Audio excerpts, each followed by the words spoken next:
Próximo vereador inscrito, vereador Renato Oliveira.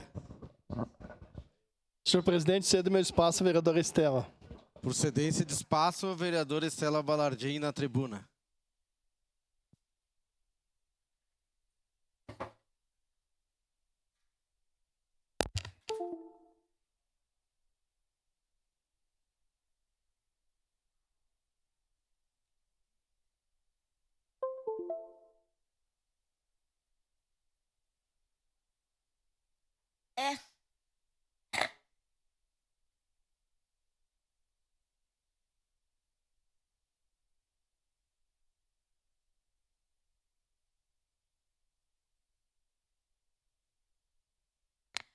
Bom dia a todas e a todos. Vereadora Gladys, que emocionante, que gostoso ver que você termina essa linda trajetória. Termina um ciclo, porque muitos virão ainda, né? A luta não para nunca, de uma forma tão leve. Eu acho que eu sinto isso quando você fala, leveza.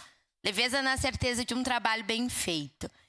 Quero agradecer ao vereador Renato Oliveira. É muito significativo para mim, vereador Renato, estar utilizando o espaço do seu último grande expediente, depois de uma trajetória tão rica no legislativo, no executivo, na política da nossa cidade. Eu estou me sentindo muito honrada, muito feliz de poder estar usando esse espaço. Eu quero... a gente fica meio emocionado com os finais de ano, e eu digo que esse fim de ano ele é diferente. Ele não é só o fim de uma legislatura, o fim de um ano. Ele é o fim de uma legislatura, minha primeira legislatura dentro desta Casa de Vereadores.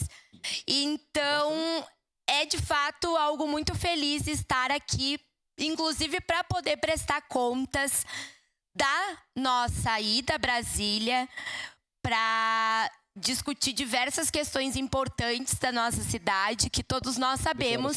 Chegou o final do ano, mas não parou o trabalho, inclusive ele triplicou agora nessa reta final.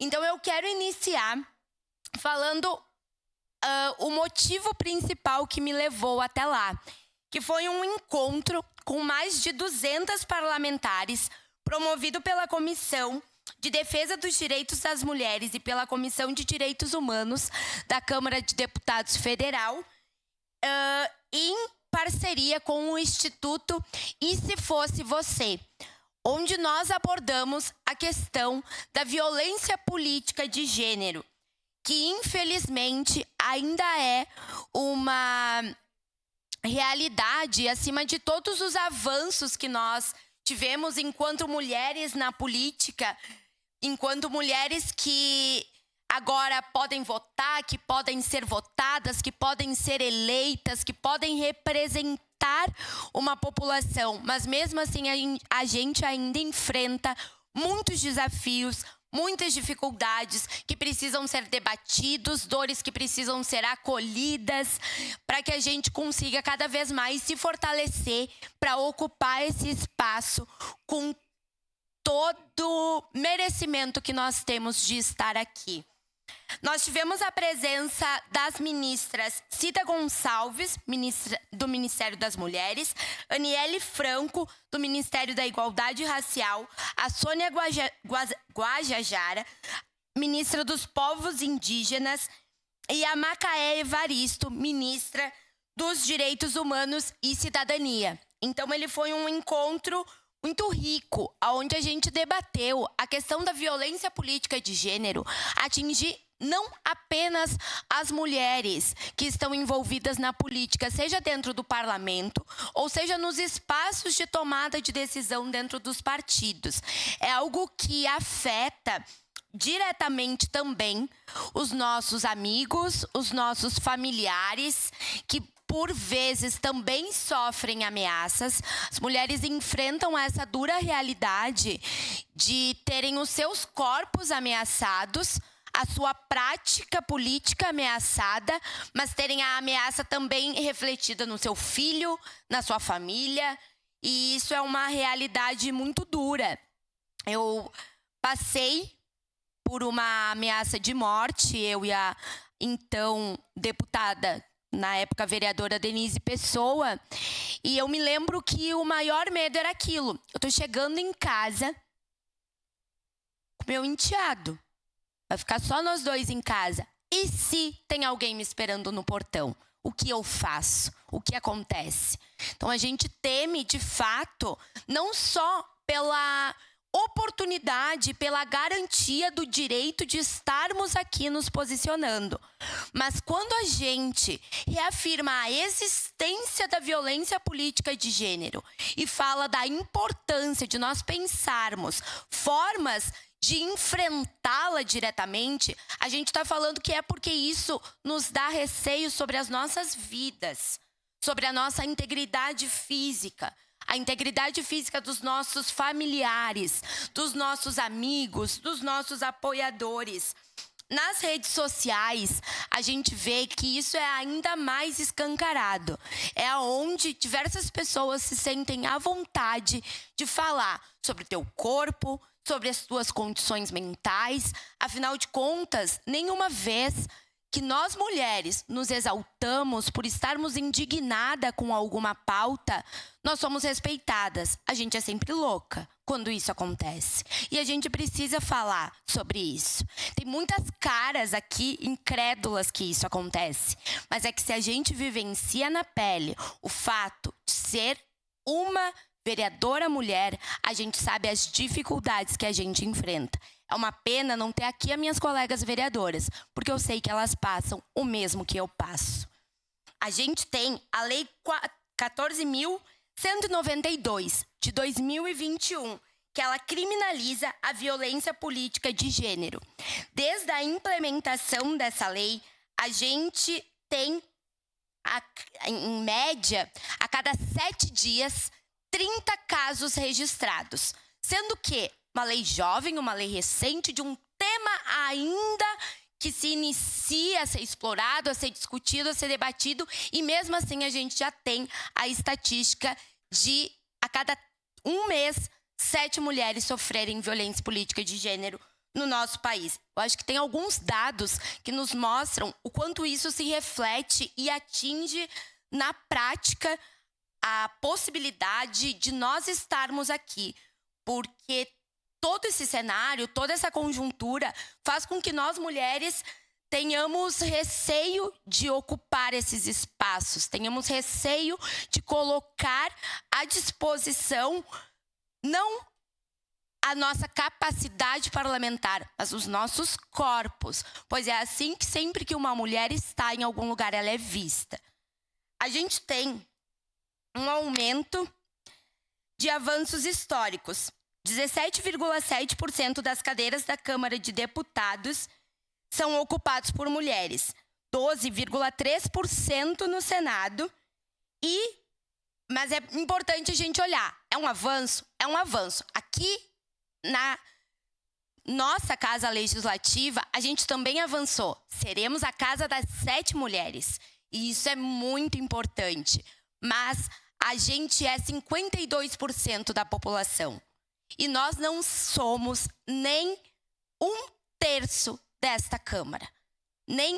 Nós somos subrepresentadas dentro de todos os espaços de poder. Então, enfim, eu ficaria os 20 minutos falando sobre essa questão, trazendo dados para que a gente possa cada vez elucidar mais o fato de não apenas nós mulheres, né, vereadora Rose, termos que lutar e pensar formas de enfrentar essa questão, mas que vocês, colegas homens, entendam que a gente precisa de vocês como parceiros nessa luta, para não reproduzir uma estrutura patriarcal que nós temos, que violenta as mulheres, mas também para auxiliar nos avanços que precisamos ter ainda enquanto sociedade. Estive também com o nosso deputado Bom Gás, deputado aqui da nossa região, não, aqui do nosso estado, onde nós conversamos para ser implementado aqui em Caxias do Sul emendas parlamentares nas nossas comunidades, mas o que a gente entende é que se a gente vir aqui juntos, olhar a realidade, conversar com os moradores, a gente tende a ser mais efetivo do que nós dois pensando sozinho o que a gente precisa fazer. Então, estamos em articulação com o deputado para que ele venha a Caxias ainda neste ano e a gente... Uma declaração de líder, por favor. E a gente consiga dar encaminhamento para avanços nos nossos bairros e nas nossas comunidades, que é uma questão tão importante. Articulado pela deputada federal Denise Pessoa, a gente esteve nas agendas com o MINC, com o ministro... Opa, peraí, que ali primeiro está a agenda do MEC. Só para mim registrar aqui, então, declaração de líder da bancada do PT, então, continua na tribuna, vereadora Estela. Obrigado. Muito obrigada. Nós estivemos em agenda com o MEC para levar uma sugestão de curso para a nossa extensão da URGS, para a nossa Universidade Federal. Nós estamos na construção de um projeto que foi apresentado no Vereador por um Dia, que é para que a gente tenha no nosso município o Dia do Estudante Imigrante. E conversando com professores, profissionais da educação, sabendo que nós temos em Caxias do Sul 32 nacionalidades diferentes, a gente consegue perceber que o principal desafio atualmente é linguístico dentro das nossas salas de aula. Então, nós acreditamos que a nossa Universidade Federal pode conter um curso de extensão voltado para as práticas de língua e cultura, para que os nossos profissionais da educação e todos os profissionais que atendem diretamente na ponta a população, sejam os nossos profissionais da saúde, da assistência, possam ter esta formação de forma contínua, de forma eficaz, para tornar o trabalho deles mais efetivo dentro de sala de aula, conseguindo alcançar resultados mais assertivos com os estudantes imigrantes, e repito, de 32 nacionalidades diferentes aqui em Caxias do Sul, mas principalmente que aqueles estudantes se sintam inclusos na nossa rede de ensino. Porque não é só através de uma vaga que a gente realiza a inclusão. A gente realiza a inclusão com diversas outras práticas.